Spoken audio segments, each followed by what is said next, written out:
People who are on a spiritual path, particularly those who are speaking to others, either one-on-one or in groups, about spirituality, will perhaps notice a tendency to try to suppress thoughts that aren't spiritual. These are thoughts that are advancing some kind of agenda. The spiritual world who seem less spiritual than those in the material world. It's just a side effect of the ego's response and then counter-response to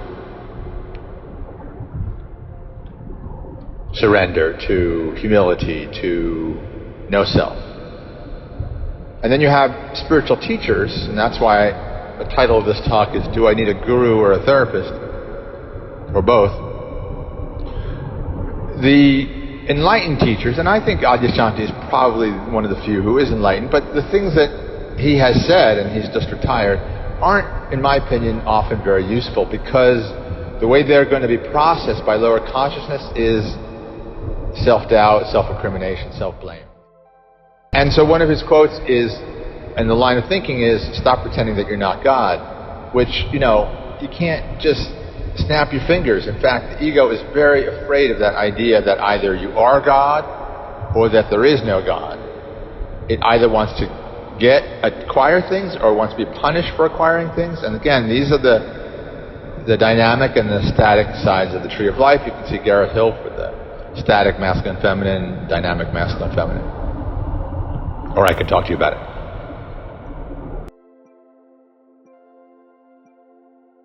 I think the work, if you're on a spiritual path, especially if you're talking about it, and I'm talking about it right now, is to be very mindful of how the ego is going to react to both the higher platitudes or parables or concepts that enlightened people say, or even the mid-level, which is what I try to stick to. The mid-level being at the call, the dawn, the spring. So following Aum. I am called to thank, to humbly appreciate not knowing. Because much of what our suffering is, if not all of it, is due to the fact that we feel like we need to know or to feel that we do know. So we appreciate not knowing. Beginner's mind. Aum. Ooh. Or ew. Or oh. The trial. What is the trial about? The trial about is making this moment about this moment.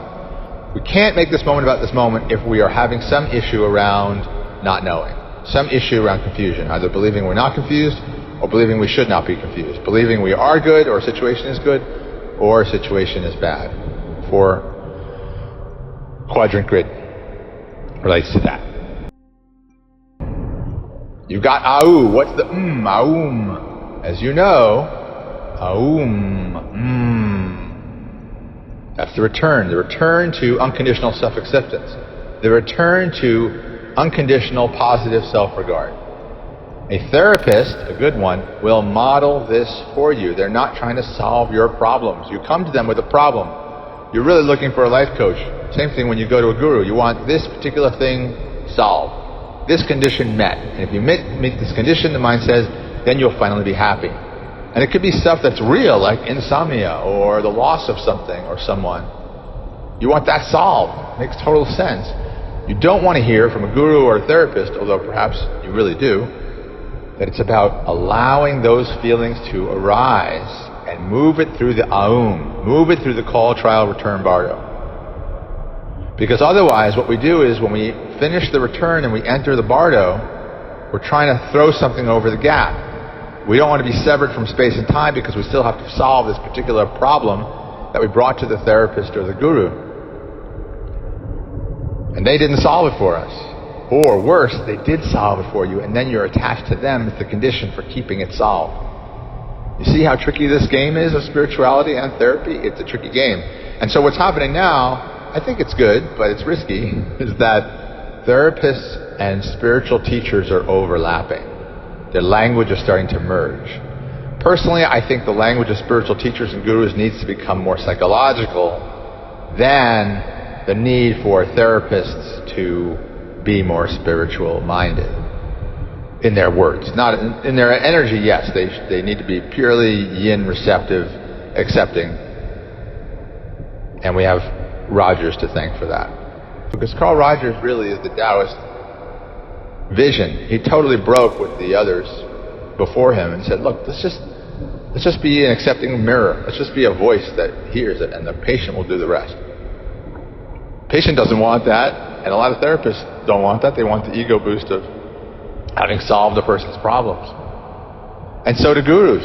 Unless they're purely awakened and have cleaned up their shadow, and I don't even know if Adyashanti did, then there's a possibility for harm to be created, especially if you're putting yourself out there on social media where people don't have the context, they don't have the personal connection with you, or they don't interpret the message fully. And that's why that's one of the reasons I keep my message so condensed. It's a few charts, it's a few concepts, we just keep coming back to that again and again and again. And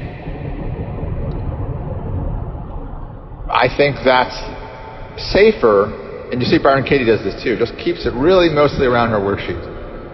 It's just safer because then there's less drift. You've heard of genetic drift and meme drift or cultural drift. And we see how the Bible and the Constitution are often misinterpreted or misunderstood, or leave wiggle room for your own interpretations, like art. So if you keep it tight, then there's less opportunity for that.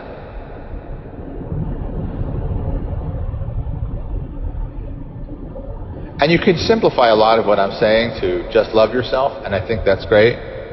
But the problem can become is that people can interpret that as, oh, I need to love myself through certain conditions. Or Joseph Campbell were good at saying, follow your bliss, because it's really follow your blisters. In other words, if people use follow your bliss to check out, to do whatever they want, it's not very helpful. Really, yes, it is self-compassion, but it is through Sphere 6 on the Tree of Life. It is through creating that balance between the two sides of you. The dynamic Sphere 7, free child, which can be negative or positive. The adaptive, static, adaptive child, which can be positive or negative on the side 8. If you just say love yourself, then those two are going to say, well, you don't know how to do that, so let me tell you how you do it. And the Enneagram fixation and Karpman drama triangle comes in too. So I know these systems can be a little intellectual, and I might lose people with that, but I do think the systems do provide us with a better understanding of the Tree of Life, at least how we interpret Hermetic Kabbalah. And so, even if I lose half or 2/3 or more of the audience because I'm bringing in these same old concepts again and again, and referencing things that are a little less woo-woo and a little more based in psychology, but old-time psychology. Karpman drama triangle, that's decades old. Enneagram, people in the New Age respect it, but then people in psychology do not give it credit for the most part. So I'm really trying to blend a lot of different pieces to put together a patchwork blanket to carry you through into the bardo. And do I have any evidence for what I'm saying? No. But do I see this pattern everywhere, particularly in nature? Yeah, we see it again and again and again. I see this pattern in nature again and again and again. And so to finish this talk, I'm going to pull a tarot card. So now we're going to talk about the Temperance Card.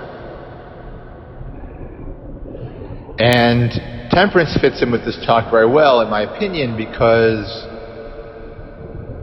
temperance is a sense of restraint and limitation, but not too much restraint and limitation.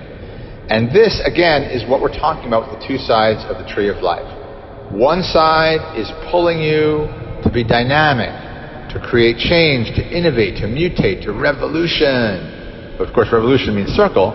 So you have a revolution, and then the people in power, and they become too strict.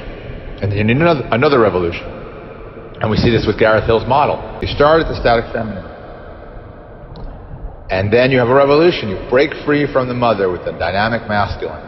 That's Sphere 7. Free child, negative or positive. Often, negative and positive is based on how much unconditional love you got from the parent. But at some point, that break free is too lonely. You feel so lonely. So then you move to the static masculine. You move to the left side of the tree. You were at the left side of the tree in the beginning when you had some understanding and connection with the mother, at least you thought you did. But then the limits got too much, and then the cultural conformity got too much. But now you're coming back again. You're coming back again, but this time you're coming back in the masculine mode. That is because there's a promise of power and meaning. You either join a career, a gang, military, club, some kind of structure where you have to follow the rules, and this is what school is, and then you will get approval. And you're like, okay, well this, at least I understand how this is. I don't like it. It's boring or it's restrictive. It's not letting me be free. But unlike the mother, I know what the rules are. I know how to get the A. I know how to be seen as perfect. Some students who can't get the A or find it too much ask or too boring, they rebel, class clown. Often maybe smarter than the valedictorian. In any case, if you stick in the static masculine long enough, you may try to take control of those systems, be the boss, be the chief. But you still feel restricted because that system itself is restrictive. It's static. It's not balanced. We're moving back and forth between sphere 7 and sphere 8 eternally, as long as we're alive. And we're moving through the figure 8 of Gareth Hill's model, trying to find the center, trying to find sphere 6, trying to make our way back up to sphere 1, back into the bardo, not trying to throw anything across the gap, not creating more problems for ourselves. So, here we are in a static masculine, and finally, if we're lucky enough, we get to retire, or we become Taoist, or we're in India, the old tradition, we walk away from the family structure, we just become a nun, or a monk, or a wandering sadhu, or the fool in the tarot. And typically, often when that happens, it's not coming from temperance. But if you can do that exit from the static masculine to the dynamic feminine with temperance,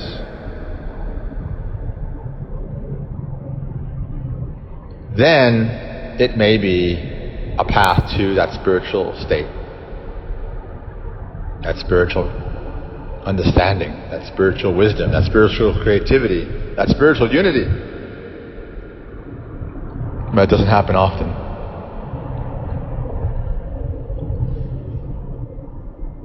So, temperance, the temperance in my opinion is finding compassionate, unconditional self-acceptance. That's what we see at the return, the fall. If we can't make this moment about this moment, and if we have some problem with not knowing, right? Because if we appreciate not knowing, and if we make this moment about this moment, then there's no need for extra unconditional self-acceptance or unconditional positive self-regard, because we already are at peace. We already are embodying that. We don't need to summon it. That's the temperance. That's the renewing vessel. That's the renewing vessel.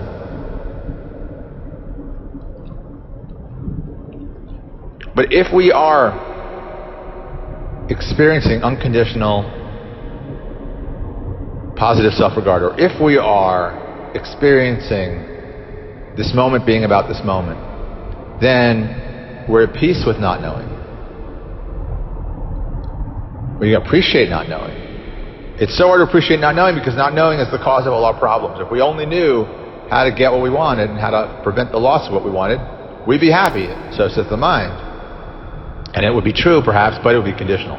So, at the same point, if we find beginner's mind, it's like, how do you get into this circle? It's a puzzle, it's a koan, it's a paradox. But once you get into it, if you appreciate not knowing, then you can easily make this moment about this moment. And you can easily have unconditional self-acceptance, unconditional positive self-regard. And the intersections of the circle, to find that readiness, that receptivity, to find that stillness, and to find that faith. You can say, well, just find one and the other two will come. You can say that only found by all three simultaneously. And paradoxically, it might be both, which makes no sense to the mind. Mind says it has to be one or the other. Let me just focus on one. So we're just saying, go around the circle, see what thoughts are hitting the alarm bells. If you're thinking about the future, then you're in the trial. The trial to